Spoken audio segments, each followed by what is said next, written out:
My name is Clarence Winston Hardwell, and I am 68 years old.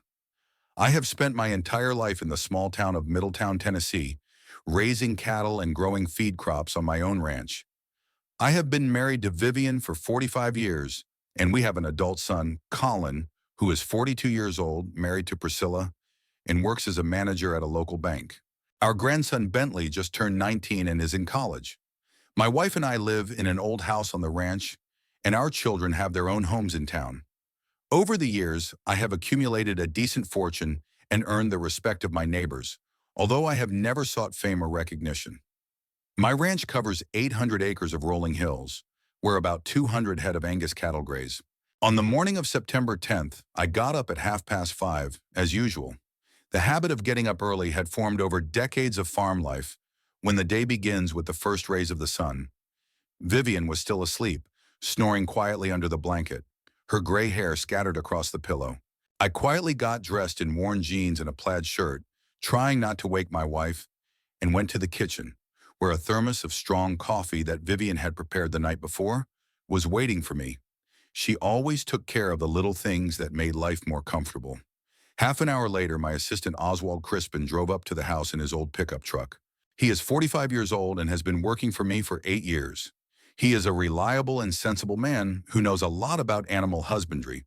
He used to work on a ranch in a neighboring county, but his boss went bankrupt after unsuccessful investments in land speculation, and Oswald came to work for me. A tall, wiry man with a tanned face and calm gray eyes, he rarely said anything unnecessary, but always did his job conscientiously. "Good morning, Mr. Hardwell," he greeted me, dismounting from a bay gelding named Baxter. "The horses are ready, we can go." "The weather looks good." I finished my coffee, put on the worn leather cowboy hat I had been wearing for 15 years, and went out to the hitching post. My red stallion Chester was shifting impatiently from foot to foot, sensing the upcoming ride. I had bought this horse as a foal 5 years ago from a breeder in Kentucky, and over that time we had become true partners. Chester knew every trail on the ranch, sensed my mood, and never let me down in difficult situations. As I climbed into the saddle, I felt the familiar sense of freedom I experienced every time I rode out to survey my property. The leather saddle, custom made by a local craftsman, was the perfect size and had long since molded to the shape of my body. The morning air was fresh and cool, dew glistened on the grass like scattered diamonds, and the distant Tennessee mountains were barely visible in the light haze. We headed for the distant pastures where the main herd grazed. The road led through a small oak grove, then past a pond that I had dug 10 years ago for the cattle to drink from. The pond turned out well. It was filled with meltwater in the spring and fed by a small stream in the summer. Mallards nested there and raised their young every year. Along the way, Oswald talked about current affairs, pointing out various parts of the ranch from time to time. "Yesterday, the vet examined the calves in the northern pen," he said, holding the reins with one hand. "They are all healthy, and their vaccinations are on schedule. Dr. McKinley is pleased with the condition of the young stock and says that this year they are gaining weight faster than usual. However, the fence there needs to be repaired. 2 posts were loosened after last week's storm." "We'll take care of it next week," I replied, admiring the view. "Do we have the materials?" "The posts were delivered on Monday, and the wire is fine too. I think we can do it in a day if the weather holds." "How's the hay harvest going?" "Time is running out, and the rains will start soon." "We're almost done," Oswald reported. "If the weather holds out for another week, we'll be done by the end of the month. The hay quality is excellent this year, the moisture content is normal, and the color is right. We'll have enough for the winter, maybe even enough to sell the surplus to Johnson." He asked about it on the phone yesterday. Farmer Johnson owned the neighboring ranch, but he was less successful at farming. Every year he ran out of feed for the winter and bought the surplus from his more successful neighbors. I had no objection to such deals. Good relations with neighbors are more important than a few dollars of profit. We drove to the hill that overlooked the entire ranch. It was my favorite place. From here, I could see the results of 40 years of work. Below on the green meadows, 200 head of Angus cattle grazed peacefully. The black bodies of the animals were scattered picturesquely across the pasture. Some cows lying in the shade of spreading oak trees, chewing their cud. The animals looked well-fed and healthy, their shiny sides testifying to good care and quality feed. A nice picture, said Oswald, following my gaze. This year's profits should be good. Beef prices are stable, and demand is not falling if they don't collapse before autumn, I remarked cautiously. 40 years in business had taught me not to make overly optimistic plans. I had seen too many farmers go bankrupt due to unexpected market fluctuations or natural disasters. We went down to the herd and examined the animals closely. Most of the cows were in excellent condition. The calves were growing fast and looked strong. Oswald made notes in a worn leather notebook, marking the animals that would need to be shown to the vet on his next visit. One cow was limping on her left front leg, but the limp was minor. She had probably stepped on a sharp rock.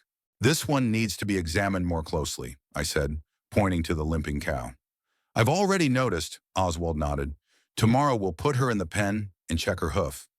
If it's just a stone stuck there, we'll pull it out and treat the wound. We rode around the entire pasture, checking the condition of the watering holes and mineral supplement feeders. Everything was in order. The water was clean. The salt wasn't damp. In the far corner of the pasture, I noticed several calves playing with each other, butting heads and running in circles. This was a good sign. Healthy animals are always active and curious.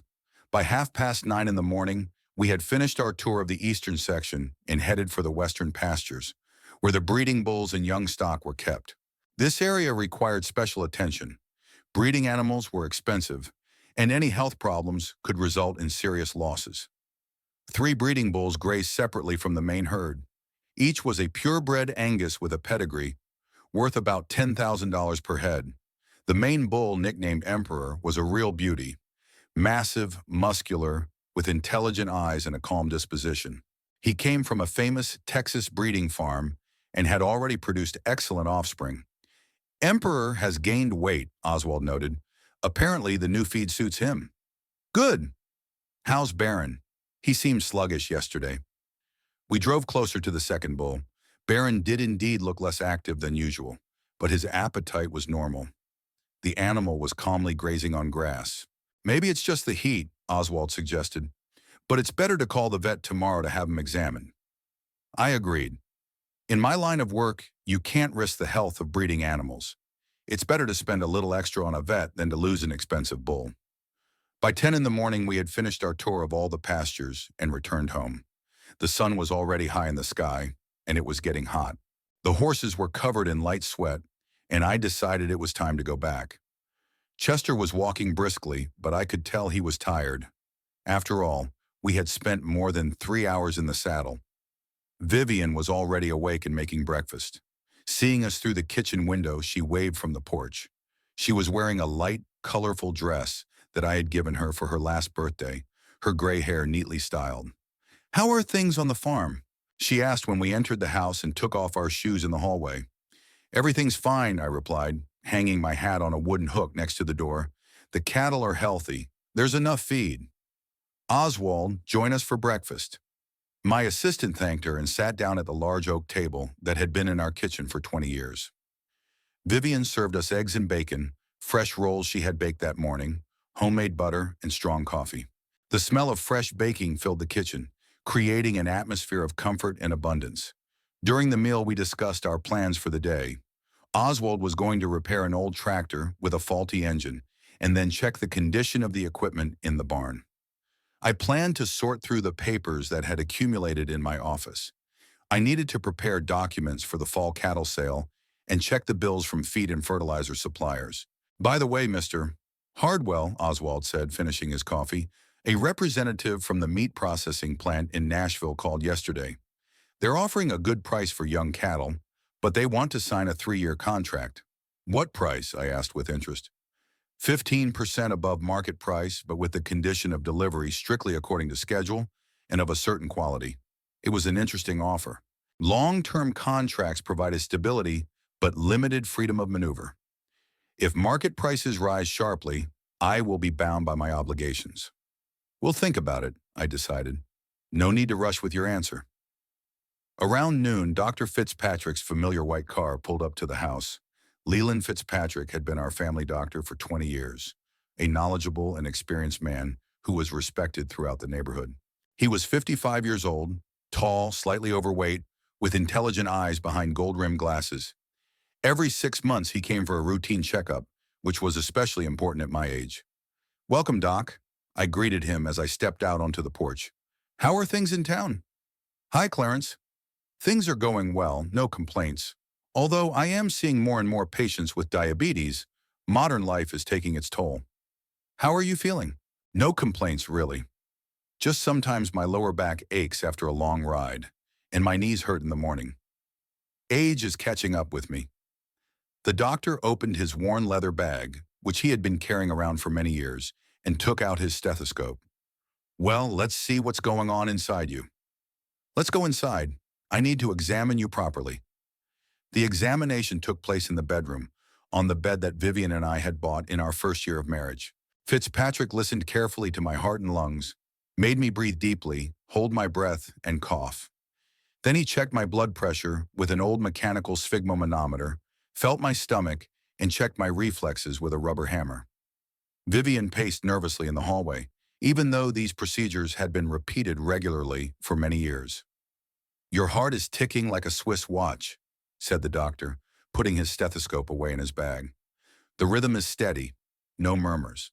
Your blood pressure is 130/80, which is excellent for your age. Your lungs are clear, no wheezing or dark spots. Your liver is normal, as are your kidneys. The only thing that concerns me a little is that you've gained 3 kilograms since last time." "Vivian feeds me well," I explained, buttoning my shirt, "and I'm not moving as much as I used to." "That's understandable, and I'm not against good nutrition, but you need to move more. Horseback riding is great, but add some walking, at least half an hour every day, and less fried food, more vegetables and fish." The doctor took out his prescription pad and wrote a prescription for B vitamins and a joint supplement. "Take these vitamins for 2 months," he explained, handing me the prescription. "They will support your nervous system and improve your metabolism. And this is for your joints. When your knees or lower back hurt, take 1 tablet in the morning after eating." We went into the kitchen, where Vivian had made tea and homemade apple pie. The doctor was in no hurry to leave. He had a tradition of drinking a cup of tea after his examination and talking about local news. "How are the children?" he asked, cutting a piece of pie. "Is Colin still working at the bank?" "Yes, he is," I replied. "True, he hasn't been visiting much lately. He says he's busy." "Young people are like that nowadays," the doctor remarked philosophically. "They're always rushing somewhere. They don't have time for their families." "How's your grandson?" "Bentley dropped out of college," Vivian interjected. "He says he wants to find a job, but he's still at home." The doctor shook his head. "That's a shame. Education is more important now than ever. Although maybe the boy just hasn't decided on a future profession yet. It happens." We chatted for another half hour about the weather, the harvest, and local news. The doctor said that the mayor was planning to repair the main road and that the school was finally going to replace the old windows. Such conversations were a pleasant part of rural life. Everyone knew each other and took an interest in their neighbors' affairs. "Well," said the doctor, getting ready to leave, "see you in 6 months. And if anything hurts, call me right away. And don't forget to take walks." After he left, I felt relieved. At my age, every visit to the doctor caused hidden anxiety, although I tried not to show it to my wife or myself. It's good that my health hasn't let me down yet. I still have many plans that I want to carry out. In the afternoon, I sat down in my office to sort through the accumulated documents. The office was located in a small room on the first floor, with windows overlooking the garden. On the walls hung photographs of prize winners from livestock shows, diplomas, and old maps of the district. The massive oak table was covered with papers, bills, contracts, letters from buyers. He had to prepare documents for the sale of some of the young stock in October, check invoices from feed and veterinary drug suppliers, and review new offers from meat processing plants. Business was going well, but it required constant attention to detail. One mistake in the calculations could cost thousands of dollars. I studied the offer from the Nashville meat processing plant that Oswald had mentioned that morning with particular attention. The terms were really attractive, but the 3-year contract tied my hands. On the other hand, stable supplies guaranteed a steady income, which was important at my age. By evening, my eyes were tired from looking at small numbers and printed text. I put the documents aside and went out onto the porch to get some fresh air. The sun was setting, painting the sky in shades of pink and gold. In the distance, cows mooed as Oswald herded them into their pens for the night. Dinner took place in the usual family atmosphere. Vivian cooked fried fish with potatoes and vegetables from her own garden. We ate slowly, discussing the events of the day. I told her about the results of my medical examination, and Vivian shared news from a neighbor who had called during the day. After dinner, as we sat at the table finishing our tea, Vivian brought up the subject of the children. It had been a sore subject lately, and I could see that my wife was seriously concerned. "Clarence, I'm very worried about Colin," she said, folding her napkin neatly. "When was the last time you had a normal conversation with him?" I thought about it, going over the last few weeks in my mind. Indeed, our son hadn't been to see us for 3 weeks, although he used to come by every weekend, or at least call regularly. "He called the night before last," I replied. "We talked for about 5 minutes. He said it was crazy at the bank. They were preparing some important report for headquarters. He's avoiding us. I can feel it," Vivian insisted, her voice tinged with maternal anxiety. And his voice sounded tense, unnatural. As if he was hiding something or afraid to say something. Vivian had a keen feminine intuition and was rarely wrong about such things. In 45 years of marriage, I had learned to listen to her opinion, especially when it came to family matters. "What does Priscilla say? Is she acting strange too?" "That's the thing," Vivian exclaimed. "She called the day before yesterday, and we only talked for 5 minutes. She was reserved, formal, and kept referring to work and urgent matters. But before, we could talk on the phone for half an hour discussing recipes, fashion, and plans for the weekend." I put down my cup and looked closely at my wife. Her face showed such concern that she could no longer hide it. "And Bentley is acting very strangely too," she continued in a lowered voice. "A month ago, he suddenly dropped out of college without really explaining why. Colleen says he's just tired of studying and wants to work for a year to gain some life experience. But I think there's something else going on." This news hit me like a bolt of lightning.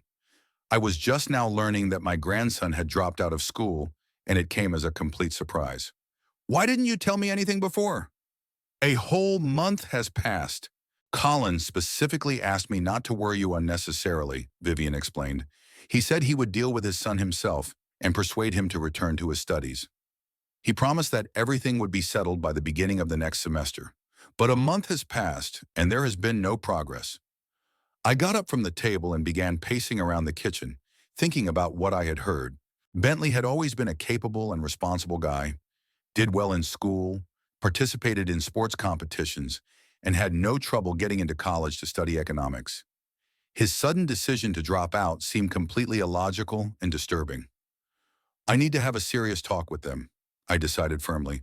"Tomorrow I'll call Colin and invite the whole family over for the weekend. It's time to find out what's going on." "Just don't put too much pressure on them," Vivian asked, taking my hand. "Maybe they're just going through a rough patch like all families do.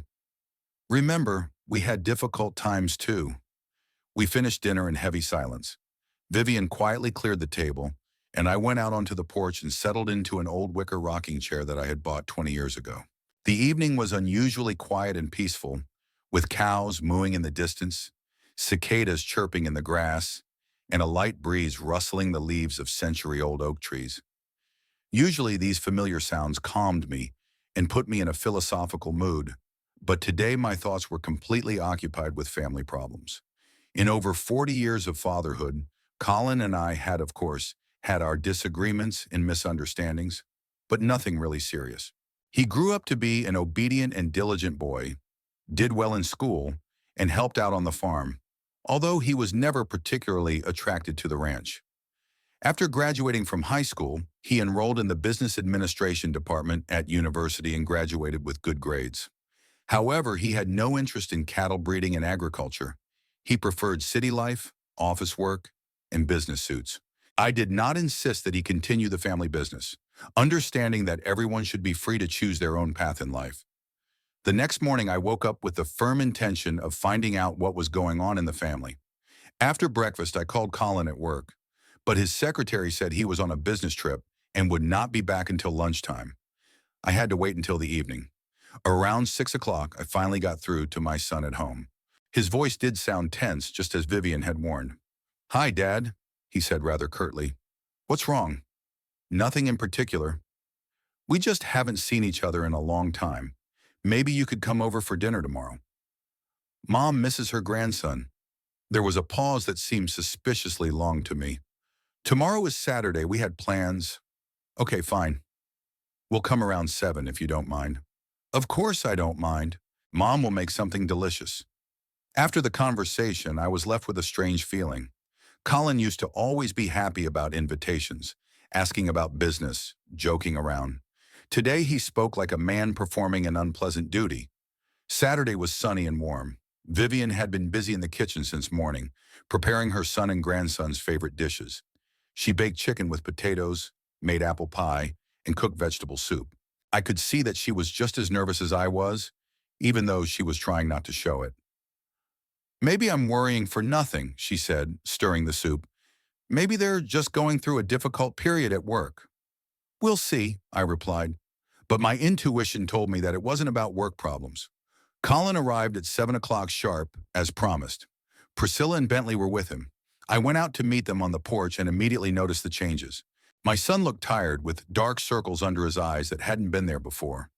Priscilla seemed tense, smiling stiffly, and Bentley looked strange. He was dressed casually, his hair was uncombed, and he had a provocative expression on his face. Hi, Dad, Colin said, shaking my hand. His handshake was limp, lacking its usual firmness. Welcome, I replied, hugging my daughter-in-law. Priscilla, you've lost weight. Too much work, she replied curtly, avoiding my gaze. Bentley greeted us with a nod, not even coming over to hug us as he used to. This was very unlike him. My grandson had always been an affectionate and open child. We went into the house, where Vivian had set the table in the dining room. She kissed everyone as usual, but I saw in her eyes the same anxiety I felt myself. Dinner took place in a strange atmosphere. Usually our family gatherings were noisy and cheerful. We talked a lot, laughed, discussed the news. Today, however, the conversation was stilted. Colin answered questions about work in monosyllables. Priscilla sat silently, poking at her food with her fork, and Bentley hardly participated in the conversation at all. How are things at the bank? I asked my son as I cut up the chicken. Fine. Lots of reports, checks from headquarters. How about you, Priscilla? How's the insurance company? Plenty of work there too, she replied without looking up from her plate. Vivian tried to get her grandson to talk. Bentley, tell us what you plan to do next. Maybe you'll find a temporary job and then go back to school? The boy looked up at his grandmother with some irritation. I don't know yet. Maybe school isn't for me. But you were a good student, Vivian said in surprise. Your teachers praised you. You don't understand much about modern life, Bentley muttered, and there was a note of rudeness in his voice that I had never heard from him before. Colin quickly intervened. Bentley is just tired of theory. He wants to get some practical experience. I sensed that something was wrong. The family was clearly hiding something, and the atmosphere was becoming increasingly tense. After the main course, Vivian served pie and coffee. We moved to the living room and settled into armchairs. This was usually the most pleasant time of the evening, when we would chat leisurely about various things. But here, too, there was a sense of insincerity. Finally, Colin cleared his throat and said, Dad, we need to talk to you. About business. I'm listening, I replied, setting down my cup. My son looked at his wife and son, as if seeking support, then said, We have an interesting opportunity, a business project that could bring in a good profit. What kind of project? I asked, alert. Colin hesitated for a moment, then continued. You know that abandoned McDonald's warehouse outside of town? The one near the railroad tracks? I nodded. The old warehouse had been empty for about 5 years, ever since its owner went bankrupt. We can rent it for next to nothing, my son continued, and set up an entertainment club there. For men. What kind of entertainment club? I asked, although I was already beginning to guess. Bentley suddenly perked up and joined the conversation. A poker club, Grandpa. We'll hold tournaments and take a commission from the bank. It's very profitable. I felt a chill inside. So that's what this was about. Poker? I asked. You mean gambling? Not exactly gambling, Colin said quickly. More like a sport. Poker is a mental game, where calculation and psychology are important. But the bets will be real, I pressed. There was a pause. Priscilla nervously fiddled with her napkin, and Colin stared at the floor. Of course, Bentley finally admitted. It's not interesting without bets. We'll take a percentage of each game. I got up from my chair and started pacing around the room. The picture was becoming clearer, and I didn't like it at all. And how much money do you need for this project? I asked coldly. $50,000, Colin replied quietly. For rent, repairs, equipment, advertising. 50,000 for an underground gambling den, I said sharply. That's exactly what it is. Dad, you don't understand, Colin began, but I interrupted him. I understand perfectly well. You want to get into an illegal business, and you're asking me to finance it. Bentley jumped up. It's not illegal. Private poker clubs operate everywhere. They're legal in some states, I agreed, but not in Tennessee. Here, such activities are punishable by law. Who cares, my grandson snapped. Half of the businesses in this country operate in gray areas. I looked at him in surprise. The boy standing in front of me was not the same boy I had known since childhood. Somewhere along the way, his politeness, respect for his elders, and basic decency had disappeared. I care, I said firmly, and you should care too. Colin tried to take control of the situation. Dad, we've thought it through. The club will operate quietly without advertising, only for regular customers, by referral. There won't be any problems with the law. Not yet, I corrected him. But what if the police show up with a search warrant? They won't, Bentley said confidently. We have connections. What connections? I asked in surprise. My grandson wanted to say something, but Colin quickly stopped him with a gesture. It doesn't matter. The main thing is that the risks are minimal and the profits could be very large. I stopped in front of my son and looked him in the eyes. Colin, you're a grown man. You have a family, a responsible job. How can you even think about such things? A responsible job pays peanuts, he replied bitterly. Do you know how much I earn at the bank? It's barely enough to live on, and prices are rising every year. If you don't have enough money, you can find another job, I objected, or ask for a raise. Where? There are 2 banks and a couple of insurance companies in our town. The salaries are the same everywhere, and the raises are peanuts, Priscilla spoke for the first time that evening.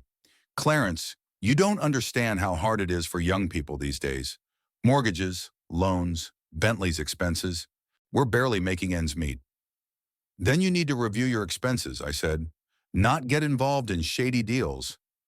Easy to say when you have a ranch and capital, Bentley snapped, and we have to count every penny for the rest of our lives? His insolence struck me. I turned to my grandson. I didn't inherit this capital and ranch. I worked hard for 40 years, saved on everything, and invested every dollar in the business. And I never broke the law for quick profits. Times have changed, Grandpa, Bentley said contemptuously. Your methods don't work anymore. Vivian, who had been silent until then, couldn't take it anymore. Bentley, how dare you talk to your grandfather like that? What did I say? The boy snapped. The truth? I felt anger boiling up inside me. No one had ever dared to use that tone in my house before. Enough, I said sharply. This conversation is over. I won't give you any money, and I advise you to forget about this venture. But Dad, Colin began. No buts, I interrupted. I will not finance illegal activities, and I'm surprised you even thought of such a thing. Bentley jumped up and paced around the room. It's always the same. The older generation doesn't understand anything about modern life, but they teach us how to live. We understand the difference between honest earnings and fraud, I replied coldly. Fraud? His grandson flared up. We want to create jobs and entertainment for people.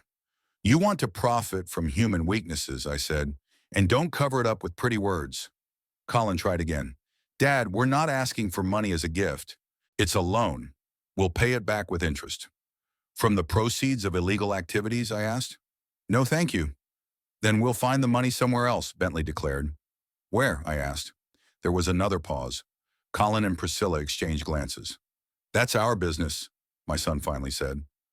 I realized they already had some kind of plan, and that worried me even more. Colin, listen to me as your father, I said, sitting down across from him. You're risking more than just money. Your reputation, your job at the bank, your family's future, all of that could collapse in a single day.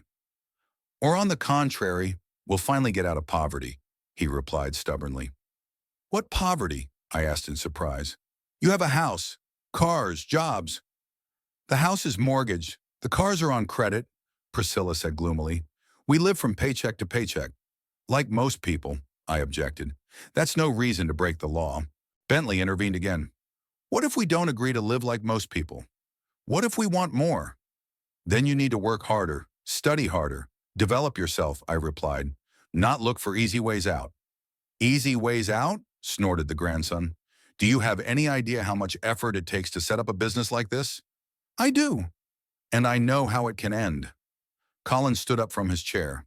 So the final decision is no? Final, I confirmed. He nodded to his wife and son. Then it's time for us to go.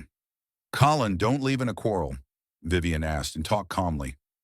What is there to talk about, said Bentley. It's clear. Grandpa's living in the last century. That phrase was the last straw. If living according to my conscience and the law means living in the last century, then I prefer the last century. They began to get ready to leave. Priscilla thanked us for dinner, but she said it formally without warmth. Colin shook my hand, but his eyes showed disappointment and resentment. Bentley didn't even say goodbye. After seeing them to their car, I returned to the house. Vivian was sitting in the living room crying. What's going on with them? She asked through her tears. They're not our family anymore, especially Bentley. I don't recognize him anymore. I hugged my wife. I don't know, but something has changed them a lot. We cleared the table in silence, each lost in our own thoughts. The festive dinner had turned into a family drama, and it was unclear how to fix it.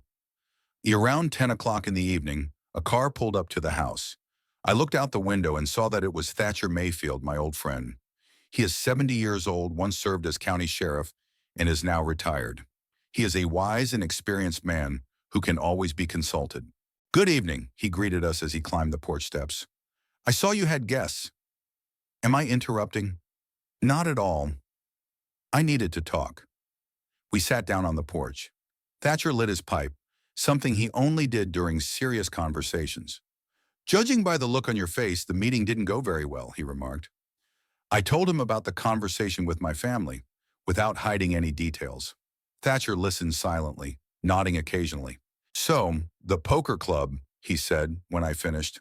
I was wondering where the wind was blowing from. You mean you know something? I asked in surprise. I've heard a few things. Last week I was in the neighboring county, talking to some old colleagues. They recently busted an underground casino there. About 20 people were arrested, including the organizers. And what happened to them? The organizers got 2 years probation plus heavy fines. The rest were let go with warnings, but their reputations are ruined forever. Thatcher took a long drag on his pipe and continued. And the month before last, there was a big raid in Memphis. That case was more serious. Not just poker, but a real casino with roulette and slot machines. The owner was sentenced to 5 years and his assistants were ruined by fines and legal costs.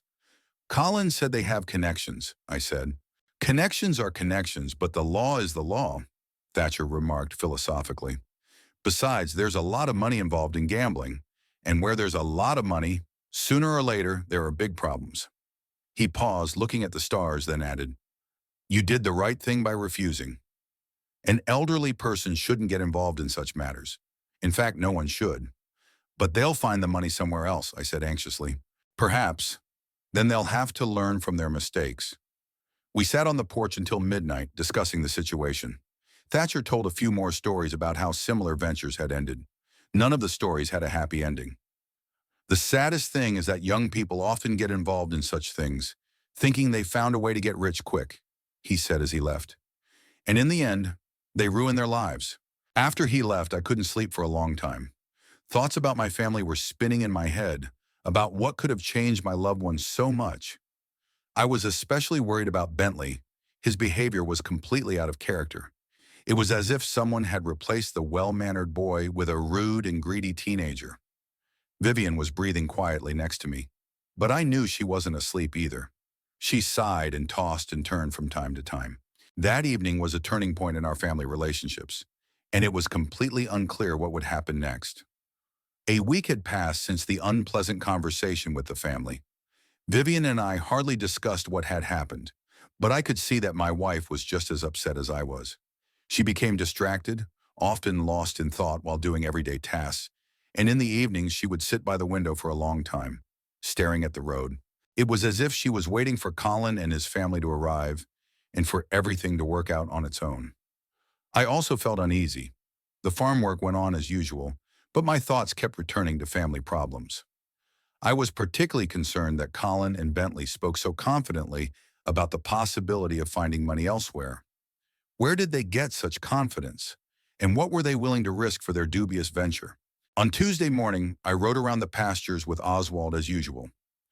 We checked on the cattle, inspected the fences, and planned the work for the coming days. Oswald noticed my pensiveness and tried several times to strike up a conversation about ranch business, but I responded distractedly. "Mr. Hardwell, you don't look well," he finally said bluntly. "Maybe you should see a doctor." "No, I'm fine," I replied. "Just family matters." Oswald tactfully refrained from asking for details, but I could see the concern in his eyes. After 8 years of working together, he had become almost like family to me. Around noon, Thatcher's familiar pickup truck pulled up to the house. My old friend got out of the car with a serious expression on his face. "Hi, Clarence," he said. "We need to talk." "Sure. Shall we go inside or sit on the porch?" The porch would be better. It wasn't going to be an easy conversation. We settled into some wicker chairs. Thatcher was silent for a while, lighting his usual pipe. I waited patiently, knowing that my friend would not waste time on trivialities. "I was in town yesterday on business," he finally began. "I stopped by the bank where your son Colin works, and I saw something interesting." "What exactly?" I asked, alert. "Your son came out of the manager's office with a large envelope, a very large one, and the expression on his face was, how can I put it, solemn and tense at the same time." Thatcher took a long drag on his pipe and continued. "I became curious. I waited until he left, then went to see Jim Collins. You know, the bank manager. We've known each other since school. We talked about this and that, and he mentioned in passing that your son had just taken out a large loan. I felt something tighten in my chest. How big?" $50,000, Thatcher said quietly, secured against his wife's house. I got up from my chair and paced the porch. So they had decided to go ahead with their plan after all. And they hadn't just decided, they had already started to act. Did Jim say anything about the terms of the loan? "The interest rate is high, and the term is short, 2 years. If they don't pay it back on time, Priscilla's house will go up for auction." It was even worse than I thought. They were risking not only their reputation and freedom, but also the roof over their heads. "And that's not all," Thatcher continued grimly. "Rumors are already spreading around town that your family's going to open some kind of entertainment venue. People are saying different things. Some think it will be a restaurant or bar. Others suspect something more dubious. Where did the rumors come from? Bentley apparently can't keep his mouth shut. He brags to his friends that he's going to get rich soon. And in a small town, news travels fast." I sat back in my chair and thought. The situation was getting more and more serious. Colin had mortgaged his wife's house, taken out a high-interest loan, and Bentley was already spreading the word around town. If their plan failed, the consequences would be catastrophic. "What would you do in my place?" I asked my friend. Thatcher was silent for a long time, thinking about his answer. "That's a difficult question. On the one hand, they are adults and have the right to make their own mistakes. On the other hand, you are their father and grandfather. You can't just stand by and watch them ruin their lives. But what can I do? They don't listen to me. Try talking to them again. Maybe when they find out you know about the loan, it will make them see sense." At that moment, Vivian came out onto the porch with a tray of cups and a jug of lemonade. "Good afternoon, Thatcher," she said. "How's the family?" "Fine, thanks. Martha sends her regards." Vivian poured the lemonade and was about to leave, but I stopped her. "Stay. Thatcher has some important news about Colin." My wife became alert. "What happened?" I briefly repeated my friend's words to her. Vivian paled and sank into an empty chair. "My God," she whispered. "So they really decided to do this crazy thing." It looks that way, Thatcher nodded, and they're running out of time. They have to service the loan, and the interest is racking up every day. Vivian paused, then said, Clarence, we need to talk to them. But not like last time. That turned into a scandal. How else? I asked irritably. They don't want to listen to reason. We need to try a different approach, my wife insisted. A softer one. Show them that we love them and care about them, not just condemn them. Thatcher nodded. Vivian is right. In a conflict situation, people usually shut down and stop accepting criticism. But sincere concern can sometimes melt the ice. When do you suggest we have this conversation? I asked my wife. Your birthday is coming up, she reminded me. Invite them over for a family dinner, in a relaxed home environment, without outsiders. Maybe we'll be able to find common ground. The idea seemed dubious to me. After the last meeting ended in almost a quarrel, it was naive to hope for family idol, but there were no other options. Okay, I agreed. Let's try. Thatcher finished his lemonade and got ready to leave. Keep me posted. And remember, whatever happens, you're doing the right thing. You can't indulge your loved ones when they're on the wrong path. After he left, Vivian and I sat on the porch for a long time, discussing the upcoming conversation with the family. My wife was optimistic, believing that parental love and wisdom could change the minds of our misguided children. I was more skeptical, but decided to give the plan a chance. That evening, I called Colin at home. Priscilla answered the phone. Hi, Priscilla, I said as friendly as I could. How are you? Good evening, Clarence, she replied reservedly. Fine, thanks. Is Colin home? Yes, I'll get him. A minute later, my son came to the phone. His voice was tense, just like a week ago. Hi, Dad. Is something wrong? Nothing special. I just wanted to invite you to my birthday. I'll be 69 on September 21st. There was a pause. I could almost physically feel Colin thinking about whether to accept the invitation. We had plans, he began, but I interrupted him. Colin, it's my birthday. I would really like to spend it with my family. Another pause, then a sigh. Okay, Dad. We'll be there. What time? Around 6 in the evening. Mom will make a festive dinner. It's a deal. See you soon. The conversation was short and formal, but the main thing was that they agreed to come. Now I just had to hope that I would find the right words. The next few days were spent preparing for the celebration. Vivian planned the menu, cleaned the house, and bought groceries. I went about my usual chores, but my thoughts kept returning to the upcoming conversation. What would I say? How could I convince grown adults to give up a plan in which they had already invested all their savings and even mortgaged their house? On Saturday, the day before my birthday, I decided to take a horseback ride to the far corners of the ranch. Such trips always help me think and make important decisions. I saddled Chester and headed for the northern pastures, where I had rarely been lately. The weather was beautiful. Sunny, warm, with a light breeze. The leaves on the trees were just beginning to turn yellow, and the grass was still green. Chester trotted along, enjoying the ride. We climbed a high hill that offered a view of the entire county. Below lay my property, pastures where cows grazed peacefully, fields with harvested hay, forest strips, ponds. All this was the result of 40 years of work. I bought my first 100 acres of land at the age of 28, taking out a loan from the same bank where Colin now works. Then I gradually expanded the farm, bought livestock, and built buildings. It was difficult, especially in the early years. I worked from dawn to dusk, saved on everything, and reinvested every dollar of profit back into the business. Vivian supported me, even though she also had a hard time. We lived modestly, rarely allowed ourselves entertainment, and put off buying new furniture and clothes. But I never looked for easy ways out or broke the law for quick profits.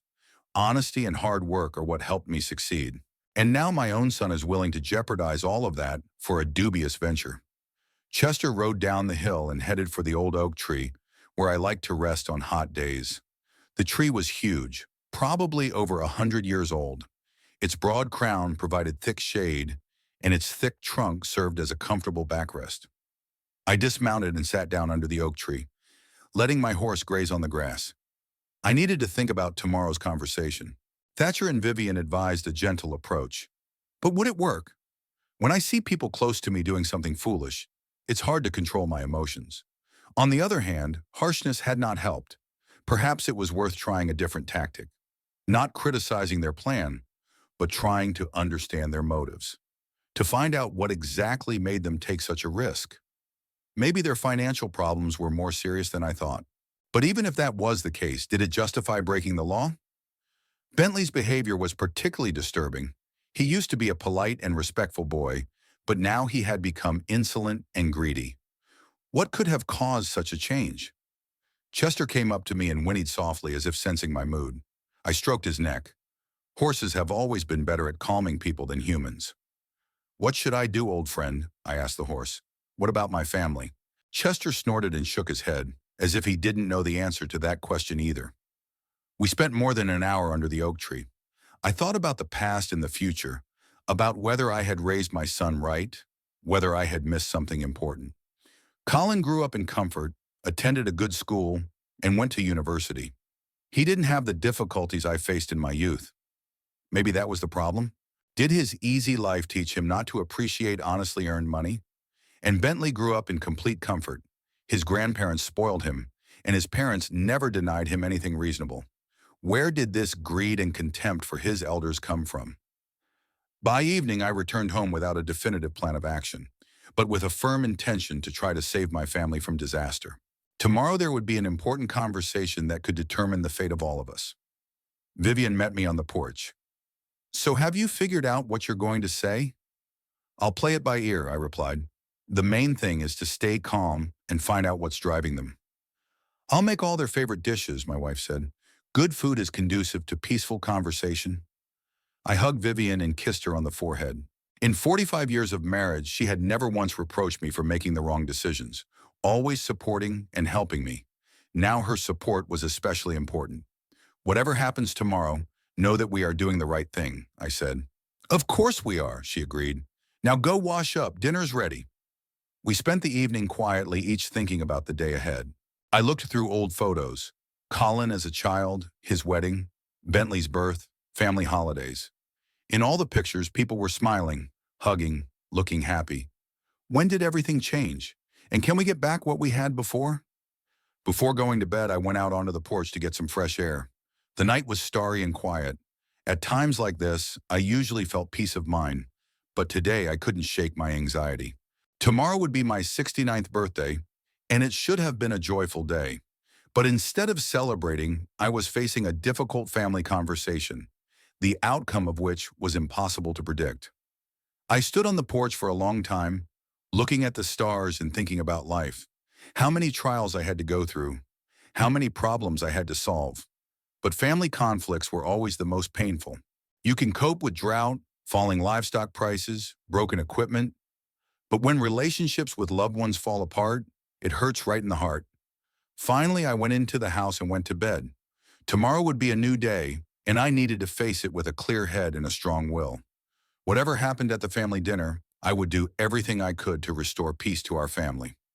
Vivian was already asleep, breathing quietly beside me. I lay down carefully, trying not to wake her. But sleep did not come for a long time. Thoughts about tomorrow, possible scenarios for the conversation, the words I wanted to say to my children and grandson were spinning in my head. Finally, fatigue took its toll, and I fell into a restless sleep full of disturbing images and fragments of conversations. In the morning, I would celebrate a birthday and perhaps change the fate of the entire family. On September 21st, I woke up with a heavy feeling in my chest. A birthday is usually a joyful celebration, but today it felt more like preparing for battle. The sun was shining outside the window, birds were singing in the garden, everything looked peaceful and calm. But I knew that in the evening there would be a conversation that could finally destroy our family relationships. Vivian got up even earlier than me and was already bustling about in the kitchen. The smell of fresh baking filled the house. She was baking my favorite apple pie with cinnamon.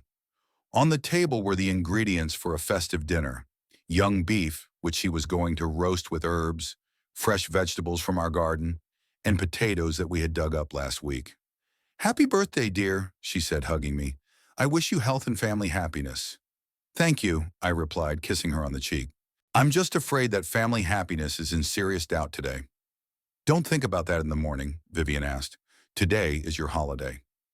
Maybe everything will turn out better than we expect. I wanted to share her optimism, but I couldn't shake my bad feelings. Too much had changed in the last few weeks to hope for a simple reconciliation. In the morning, several friends and neighbors called with congratulations. Dr. Fitzpatrick wished me good health and promised to stop by next week with a gift. Thatcher called too, but I could hear the anxiety in his voice. He clearly remembered the evening's conversation with the family. "How are you?" he asked. "Ready for the big talk?" "As ready as you can be," I replied. "We'll see how it goes. Hang in there, old man. And remember, whatever happens, you're doing the right thing." The day dragged on slowly.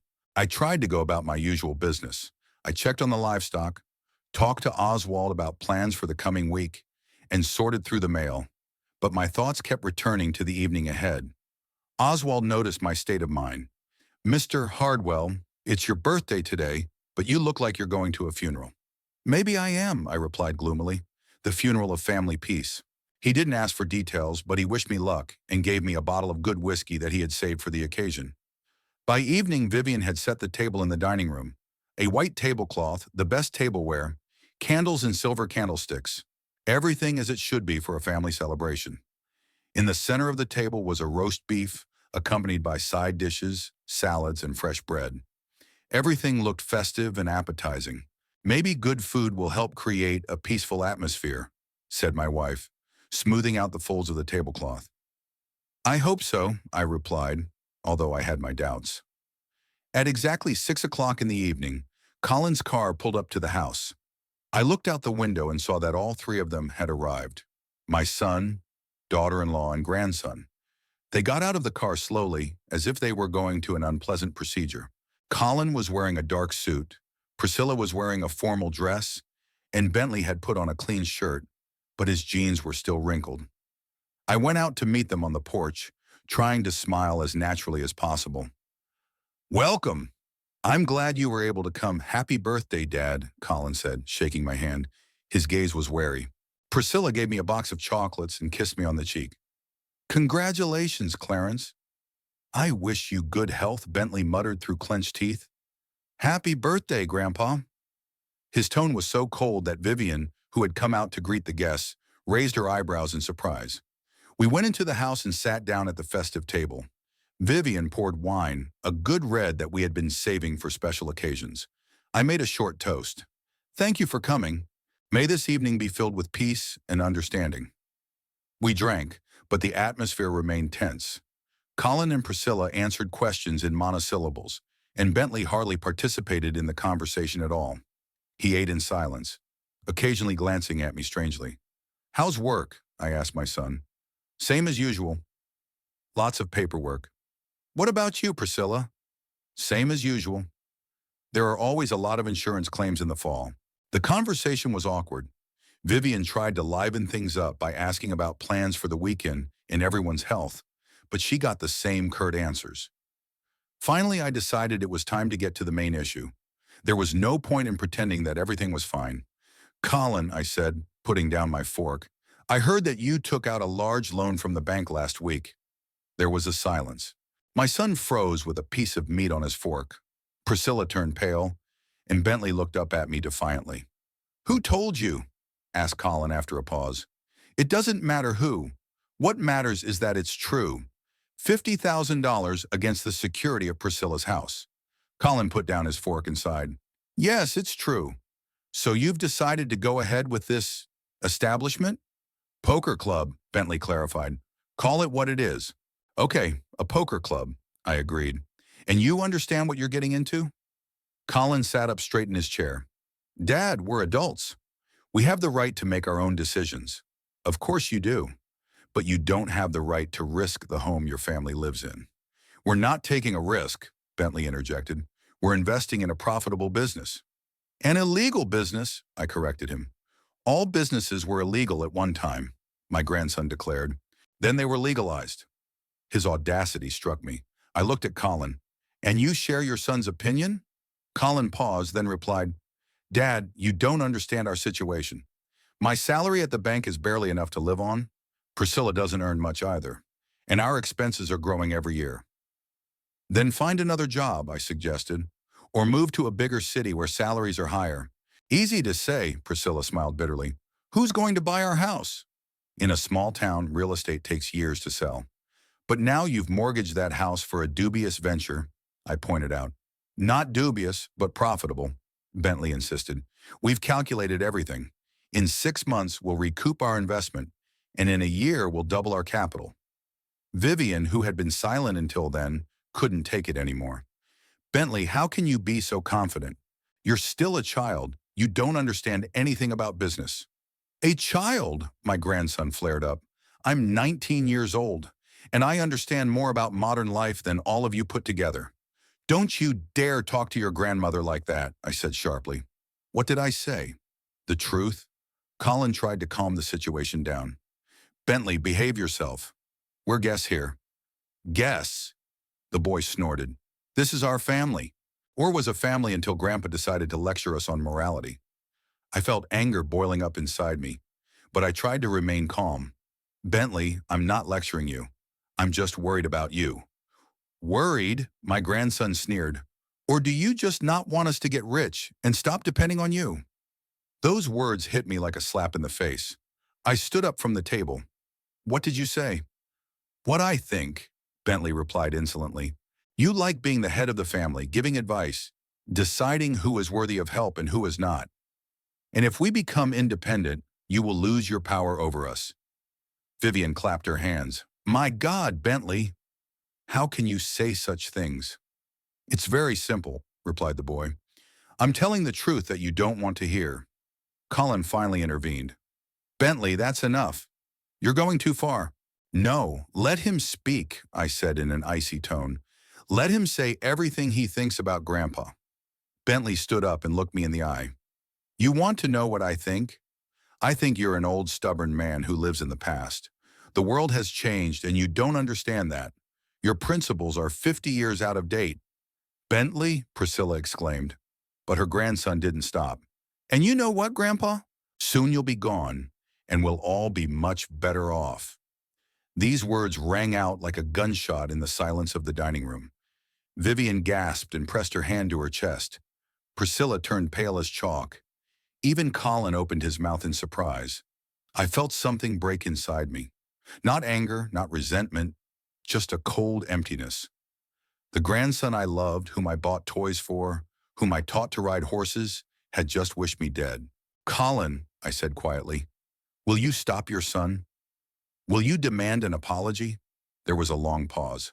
Colin looked up, looked at me, then at Bentley, then at me again, and said nothing.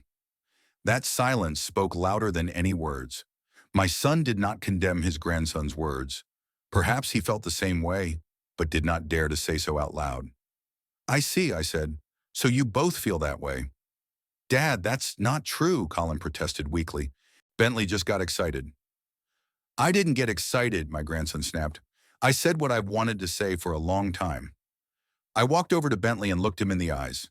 There was no remorse or shame in them, only anger and a strange cruelty. Fine, I said calmly. Let's see how much better off you are. Then I turned to Colin. Take your family and get out of my house. Dad, don't, Vivian pleaded through her tears. Maybe we can talk some more. No, I replied firmly. The conversation is over. Colin stood up from the table. Dad, we didn't want it to turn out this way. But it did, I said. And that's your choice. Bentley headed for the door, but turned around at the dining room threshold. Don't think we'll be lost without your help. We have our own plan, and we'll carry it out. We'll see, I replied coldly. They began to pack. Priscilla cried and apologized to Vivian, but it was too late. Colin tried to say something, but I didn't listen to him. Words couldn't change anything now. I walked them to the car and stood on the porch until they disappeared around the bend. Vivian was crying inside the house. I could hear her sobs through the open window. Returning to the dining room, I saw the uneaten holiday dinner, overturned glasses, napkins on the floor. It all looked like a battlefield after a battle. Vivian sat at the table and sobbed. What will happen now? What will happen to our family now? I hugged my wife and stroked her head. I don't know. But after what happened today, I'm not sure we have a family anymore. We sat in the devastated dining room for a long time, holding hands and trying to comprehend what had happened. My 69th birthday had turned into a family disaster. My grandson wished me dead, and my son remained silent. It was worse than any quarrel or conflict. Maybe they'll come to their senses, Vivian whispered. Maybe they'll call tomorrow and ask for forgiveness. They won't call, I said. They've made their choice. Now let them live with the consequences. But deep down, I hoped I was wrong.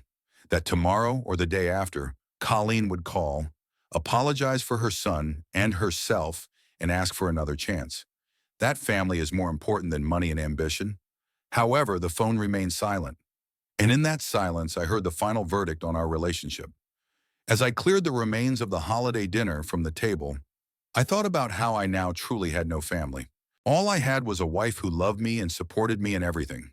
My children and grandson had become strangers who saw me as an obstacle to easy money. Fine, I said aloud as I stacked the plates. Let's see how much better off they are without me. Those words sounded like an oath, and I was going to keep it. After that awful birthday, a day passed in painful silence. Vivian hardly spoke, only occasionally sobbing and shaking her head.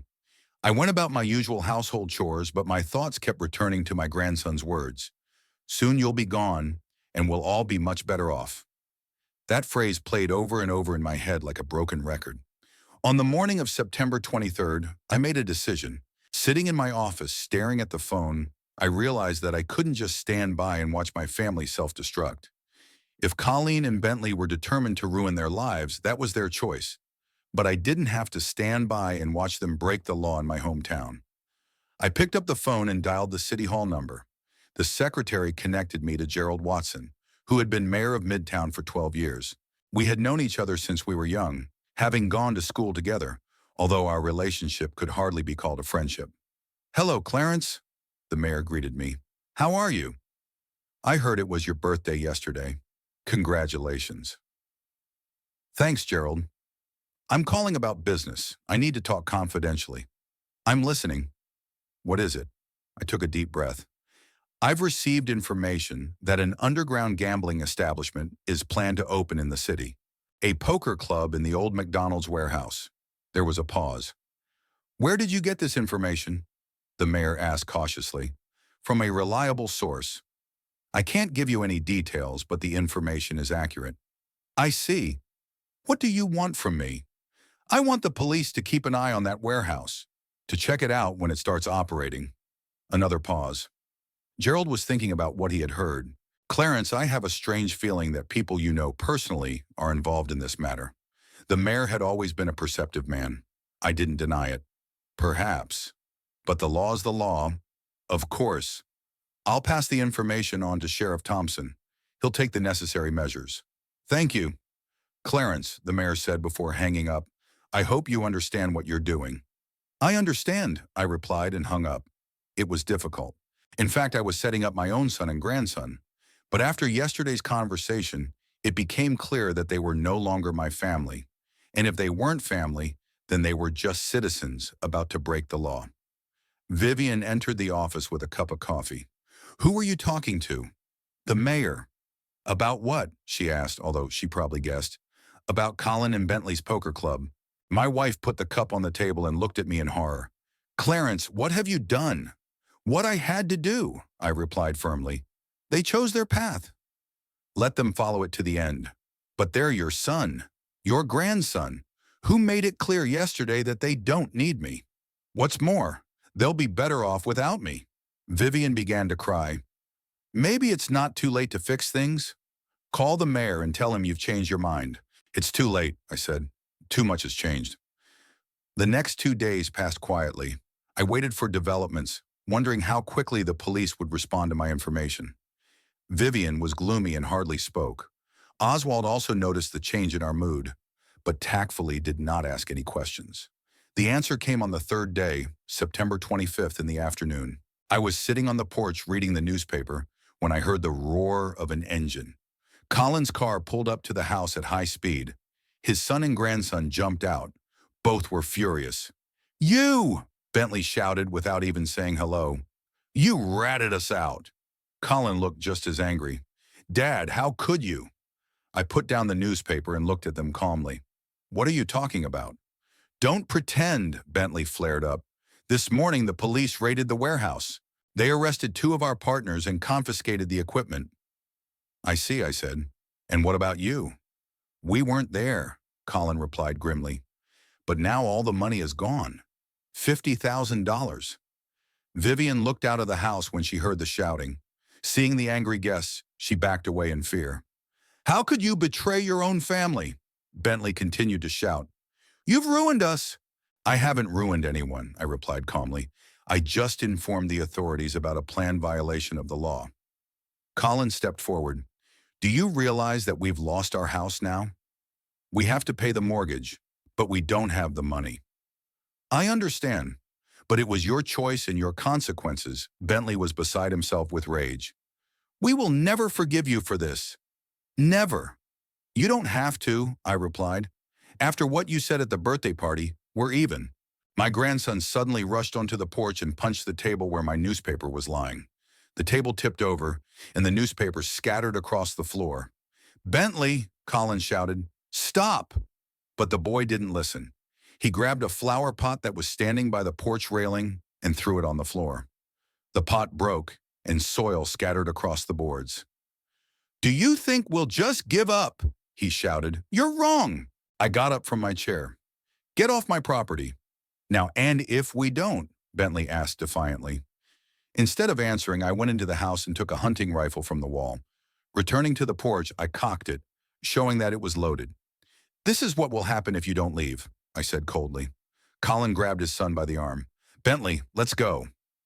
Don't tempt fate, but his grandson broke free. No, he has to answer for what he did.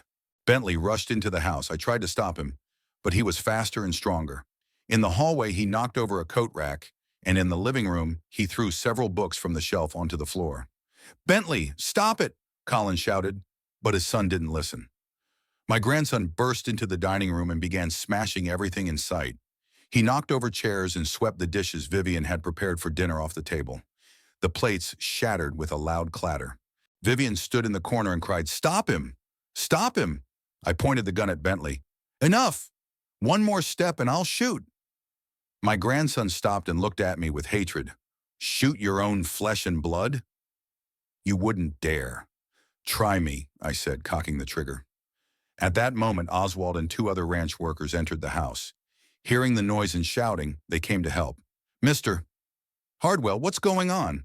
Oswald asked. Take them away, I ordered, pointing to Colin and Bentley, and make sure they don't come back. Oswald was a strong man, and the other 2 workers were no slouches either. The 3 of them easily overpowered Bentley, who tried to resist. Hands off, the guy shouted. I'll leave on my own. Then go, Oswald said, and don't come back here. Colin didn't resist. He walked silently, his head down. He stopped at the doorstep and turned around. Dad, I never thought it would come to this. I did, I replied. From the moment you decided to get involved in illegal business, we'll see each other again, Bentley promised as he was dragged onto the porch.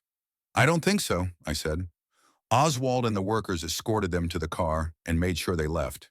Then they returned to the house to help clean up the aftermath of the rampage. Mr. Hardwell, maybe we should call the police, Oswald suggested. Report the property damage? No need, I replied. They won't be back. We cleaned up the broken dishes, picked up the overturned furniture, and swept up the shards. Vivian helped silently, only occasionally sobbing. The material damage was minor. A few plates, a flower pot, some overturned chairs. But the emotional damage seemed irreparable. When the workers left, my wife and I were alone in the tidied-up house. Vivian sat in an armchair and cried quietly. What will happen now? She asked. What will happen to them? What will happen to us? I don't know, I replied honestly, but there's no going back. That evening, Thatcher arrived. He had already heard in town about the police operation at McDonald's warehouse and guessed my role in what had happened. Tough day? He asked, stepping onto the porch. Very, I replied. We sat down in chairs. Vivian brought tea but did not join the conversation herself. She went into the house. Tell me, Thatcher said, lighting his pipe. I recounted the events of the last few days in detail, from the call to the mayor to today's raid. Thatcher listened silently, nodding occasionally. So it's all over, he concluded when I finished my story. It looks that way. Do you regret your decision? I thought about it. Did I regret it? On the one hand, I had effectively ruined the lives of my son and grandson. On the other hand, they had chosen this path themselves, and I had simply prevented them from seeing it through to the end. No, I said finally. I don't regret it. After what Bentley said at the birthday party, I realized this was no longer my family. What about Colin? He didn't say anything when your son was insulting you. Silence is also a choice. He could have stopped Bentley, demanded an apology, but he remained silent. That means he agreed. Thatcher took a long drag on his pipe. You know, in my years as sheriff, I've seen a lot of family tragedies.